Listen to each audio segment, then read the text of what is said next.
بسم اللہ الرحمن الرحیم۔ آج کا جو بیان ہے یہ کوئی ایسے پلان نہیں ہے، بس میرے ذہن میں کچھ چیزیں آ جائیں اور میرے خیال میں تھا کہ میں بیان کروں۔ ہم سب یہ جانتے ہیں کہ اس وقت جو دنیا کے حالات ہیں وہ جنگ کی طرف جا رہے ہیں۔ اللہ بہتر جانتا ہے کل کیا ہوگا، پرسوں کیا ہوگا، کہ قرآن میں اس کا ذکر ہے کہ کوئی یہ نہیں جانتا کہ کل کیا ہوگا۔ اللہ جس کو چاہے کچھ بتا دے، وہ اللہ کی مرضی ہے۔ لیکن ایران کے معاملات دیکھ لیں، فلسطین کے دے دیں دیکھ لیں، کشمیر کے دیکھ لیں، تو میرے ذہن میں کچھ چیزیں آئیں، کچھ عرصے سے تھیں، میں نے سوچا کہ آج بیان کروں۔ ٹیکنیکلی جو اس وقت دنیا کا نظام ہے، آپ سب جانتے ہیں، جو بینکنگ کا سسٹم ہے وہ ویزا اور ماسٹر کارڈ پہ چل رہا ہے۔ ویزا اور ماسٹر کارڈ جو کمپنیز ہیں وہ ایز اے مڈل مین کام کر رہی ہیں بینکوں کے ساتھ۔ جس طرف یہ نظام دنیا کا جا رہا ہے، آپ سب جانتے ہیں کہ آستے آستے کرنسی فزیکل نوٹ ختم ہو رہے ہیں اور سارا سسٹم الیکٹرانک ہو رہا ہے۔ آنے والے وقت میں یہ کوئی بعید نہیں ہے کہ یہ سارا سسٹم کولیپس ہو جائے اور کیش منی کسی کے پاس بھی نہ ہو اور ہم لوگ بالکل ہینڈ ٹو ماؤتھ ہو جائیں۔ اور اگر یہ جنگوں کا معاملہ بڑھ گیا، باقی ملکوں میں بھی پھیل گیا، خاص طور پہ یو اے بالکل مڈل میں ہے دنیا کے، تو یہ جو آمد و رفت ہے سامان کی، مال کی آ جا رہی ہے، یہ تو رکے گی۔ خوراک کے مسئلے بھی رکیں گے، جس کے بارے میں ایک علماء کرام اور بڑے لوگ بتاتے ہیں کہ 1 سال کے لیے خوراک آپ لوگوں کو سٹور کرنی ہوگی جب ایسے حالات ہوں گے، تو یہ ممکن ہے کیونکہ اٹامک وارز ہونے کا بھی خطرہ ہے اور اس میں لیئرز چھا جائے گی پورے آسمان پہ اور آمد و رفت رک جائے گی۔ دوسرا جو میری ذاتی طور پہ یہ آپ لوگوں کے لیے مشورہ ہے کہ الیکٹرانک منی ختم ہونے کی وجہ سے آپ کے پاس جو بھی پیسہ ہو تو بینکوں میں پڑا ہو، تو بینکوں کی برانچیں بھی کلوز ڈاؤن ہو جائیں گی، آپ لوگ پیسہ وڈرا نہیں کر سکیں گے۔ تو ایسے حالات میں آپ کیا کریں گے؟ ہمیں یہ سوچنا چاہیے، غور و فکر کرنا چاہیے کہ ہمیں یا تو ہمارے پاس اتنی کیش گھر میں ہو، یا ہمارے پاس ایسا زیور ہو یا سونا ہو جس سے ہم کچھ چیز خریداری کر سکیں۔ ایک تو یہ ہمیں سوچنا چاہیے اس کا آلٹرنیٹو کیا ہوگا۔ آپ سمجھتے ہیں کہ کچھ ملک ابھی بھی کیش منی پہ کام کر رہے ہیں، وہ زیادہ الیکٹرانک پہ جا رہے ہیں کیونکہ وہ یہ چیز سمجھتے ہوں گے شاید کہ آنے والے وقت میں ہمیں یہ بالکل ایسا ہوگا کہ ہمیں بالکل ہم ان کے محتاج ہو جائیں گے۔ بیسیکلی کچھ علماء کرام یا کچھ صاحب علم لوگ اس کو بھی دجالی نظام کہتے ہیں کہ سارا سسٹم ایک سسٹم کے انڈر لایا جا رہا ہے تاکہ ہم ان کے محتاج ہو جائیں۔ تو یہ ایک غور و فکر کی بات ہے، اس پہ آپ لوگ سوچیں کہ کون اپنا بیک اپ کیسے کریٹ کرے گا۔ سیکنڈلی یہ بھی ہے کہ خوراک کا مسئلہ بھی آنے والا ہے، یہ سب جانتے ہیں۔ پانی کا مسئلہ بہت شدید آ سکتا ہے کیونکہ پانی کی قلت ہو جائے گی، پانی پہنچنے کا مسئلہ بہت سا آ جائے گا، خوراک کا مسئلہ، پانی کا مسئلہ اور آمد و رفت کا مسئلہ اور ساتھ لین دین کا مسئلہ، ظاہر بات ہے یہ ساری چیزیں۔ سیکنڈلی جتنی بھی لوگ باہر رہ رہے ہیں جیسے پاکستانی بہت سے ملکوں میں پھیلے ہوئے ہیں، ہمارے پاس کوئی ایسا ڈیٹا بیس نہیں ہے کیونکہ الیکٹرانک سسٹم سارا یہ بیٹھ جائے گا، جو آئی ٹی سسٹم ہے یہ سارا کولیپس ہو جائے گا آنے والے وقت میں۔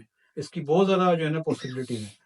ہمارے پاس ایسی کوئی ڈیٹا بیس نہیں ہے جو فزیکل فارم پیپر پہ ہو جس میں ہم سب کے آپس کے فون نمبر اور ایڈریس ہوں، یہاں کے بھی اور بیک ہوم کے بھی۔ جب یہ لوگ سسٹم سارا کولیپس ہوگا، ہم ایک دوسرے سے مل نہیں سکیں گے، ٹیلی فون سسٹم کام نہیں کرے گا، شاید کوئی ٹریول کر کے پاکستان پہنچ جائے، کچھ ہو سکتا ہے ٹریول کر کے یو اے پہنچ جائے، کوئی کہیں پہنچ جائے، اس سے یہ خواہش ہوگی کہ میں 20 سال 30 سال باہر کے ملکوں میں رہوں، تو ہم آپس میں کیسے رابطہ کریں کیونکہ ہماری تو کوئی ڈیٹا بیس ہی نہیں ہے جب فزیکل سسٹم ہی الیکٹرانک کام نہیں کرے گا، تو یہ مسئلہ ہمارے لیے کھڑا ہو جائے گا۔ تو میں نے جو آپ کو پیغام دیا اس میں شرعی معاملے بھی ہیں، حدیثوں سے بھی یہ چیزیں ہیں اور یہ سب کچھ ہے، لیکن اس سے اہم بات، ان ساری باتوں سے اہم بات ایک جو ہے، جب انسان کی روح قبض ہو رہی ہوتی ہے تو وہ آخری لمحہ سب سے امپورٹنٹ ہوتا ہے کہ آپ کا ایمان کا لیول کیا تھا کہ جس وقت آپ کی روح قبض ہو رہی تھی۔ ساری زندگی آپ نے نیکیاں کی، بہترین زندگی گزارے، آخری وقت پہ آگے شیطان نے آپ کو بہکا دیا یا آپ سے کوئی غلط کام ہو گیا تو آپ کا ساری کیتی کرائی جس کو کہتے ہیں نا وہ ضائع کرنے والی بات ہے۔ تو اپنے اللہ تعالیٰ سے دعا مانگے کہ یا اللہ آخری وقت تک ہمیں ایمان کی دولت نصیب کرے، ایسا نہ ہو کہ آخری وقت پہ آ کے ان جنگوں کی وجہ سے اور غیر مسلم لوگوں کی طاقت کی وجہ سے ہم سمجھیں کہ شاید یہ لوگ ہی صحیح ہیں، ہم لوگ غلط ہیں۔ ایسا نہ ہو جائے کہیں ایسے وقت میں اگر کسی کی روح قبض ہو رہی ہے اور وہ اپنے ایمان کو ضائع کر بیٹھے۔ الٹیمیٹلی اللہ کے رسول نے صلی اللہ علیہ وسلم نے یہ بڑا واضح میں پیغام دیا ہے، آپ اگر غور و فکر سے چلیں کہ آنے والے وقت میں اسلام نے دوبارہ اٹھنا ہے۔ یہ جو اس وقت سسٹم شروع ہو گیا جنگوں کا، یہ ہماری آزمائش ہے۔